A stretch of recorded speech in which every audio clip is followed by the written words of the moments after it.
আজকে বগুড়া নারী এবং শিশু নির্যাতন দমন ট্রাইব্যুনাল একের বিচারক জনাব মোহাম্মদ আনোয়ারুল হক জনাব আনোয়ারুল হক সাহেব এই মামলার রায় প্রদান করেন। ট্রাইব্যুনাল মাননীয় আদালতে মোট আসামি ছিলেন হচ্ছে 11 জন। এর ভিতর একজন আসামি মৃত্যুবরণ করে।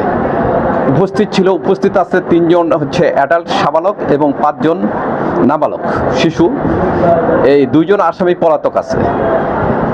মাননীয় ট্রাইব্যুনাল এই মামলা 7 নারী শিশু নির্যাতন দমন আইনের 7, 8 এবং পেনাল কোডের 302, 201 এবং 34 ধারায় তাদেরকে দোষী সাব্যস্ত করেন এবং যারা সাবালক এই 6 জন আসামি তাদের মধ্যে আবুল কালাম আজাদ সহ এই 5 জন আসামিকে তাদেরকে বিভিন্ন মেয়াদে 7 ধারায়, 8 ধারায় নারী শিশু নির্যাতন দমন আইনের এবং 302 ধারায় এবং 201 ধারায় দোষী সাব্যস্ত করেন এবং সর্বোচ্চ শাস্তি তাদেরকে মৃত্যুদণ্ড প্রদান করেন।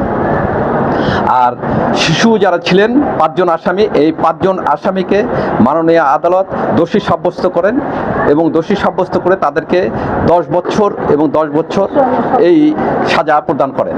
এবং যেহেতু এই শিশুরা ইতিমধ্যে সাবালক হয়েছে তাদেরকে আপনার